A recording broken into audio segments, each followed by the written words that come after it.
Baik, terima kasih pemirsa, kembali bersama Damai Saku yang mengangkat tema tentang dosa dan kesulitan hidup. Terima kasih juga kepada para pemirsa yang sudah mengirimkan pertanyaan, insya Allah akan tentu saja melengkapi tema bahasan kita. Guru-guru yang kita cintai, waktunya sangat singkat, jadi mungkin bisa dijawab sekitar ya maksimal 3 menitan. Pertanyaan pertama tadi dari Bapak Zulkarnain yang mungkin bisa dijawab oleh Ustadz Aslam, berkaitan dengan kalau kita saksikan ada orang yang selalu melakukan dosa tapi kehidupannya kayak nyaman-nyaman saja. Ini bagaimana penjelasannya nih? Iya, Masya Allah, pertanyaan yang sangat luar biasa. Dosa memiliki makna susah.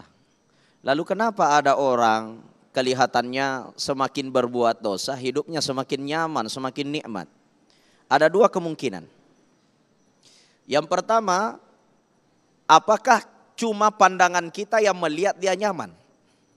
Karena kebahagiaan itu dirasakan oleh orang yang menghadapinya. Kadang-kadang kita mengukur orang nyaman karena hartanya banyak, nyaman karena rumahnya mewah, nyaman karena jabatannya tinggi. Tapi ternyata dia tidak bisa tidur, istrinya selalu marah-marah, anaknya tidak ada yang taat, semuanya pada kena kasus narkoba. Lalu di mana letak kebahagiaan mereka?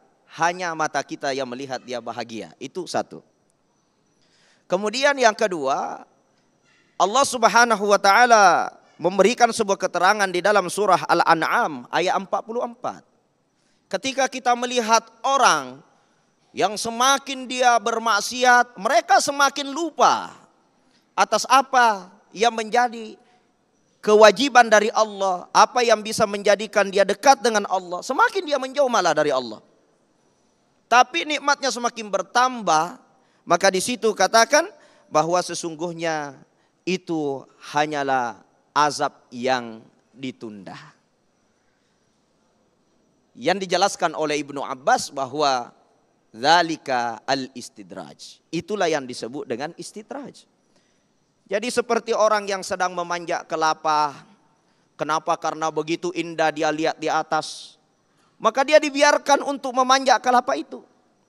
Semakin dia bermaksiat untuk mengejar apa yang indah-indah yang ada di atas itu, dia semakin naik ke atas. Setelah dia berada di puncak, maka dikirimlah angin kencang untuk menjatuhkan dia dari kelapa itu. Akhirnya dia tersiksa sakit dengan kesakitan yang besar. Karena kalau dia belum berada di posisi tinggi, dijatuhkan, sakitnya sedikit saja. Maka itulah istidraj. Harus ditinggikan, biar dia jatuhnya lebih sakit gitu. Sakit banget gitu Kiai ya? Sakit banget gitu. Baik, terima kasih. Masih pertanyaan dari Bapak Zulkarnain untuk Kiai Fahmi berkaitan dengan kategori dosa besar seperti apa yang menyebabkan kesulitan hidup.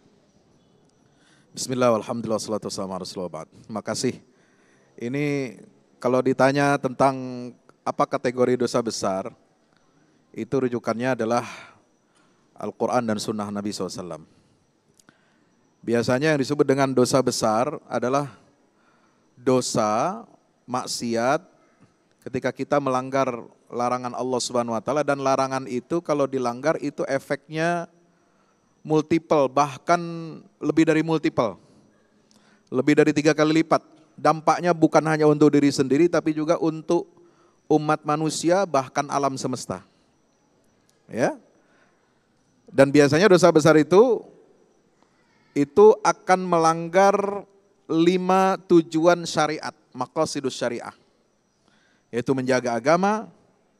Dosa besarnya apa? Murtad. Ya, mayyartadda minkum an dini. Ya, fasawfa ya'tillahu biqaumin yuhibbuhum wa yuhibbuna adzillatin 'alal mu'minin 'izzatin 'alal kafirin. Dosa murtad ini dosa paling besar, sama dengan syirik kepada Allah Subhanahu wa taala.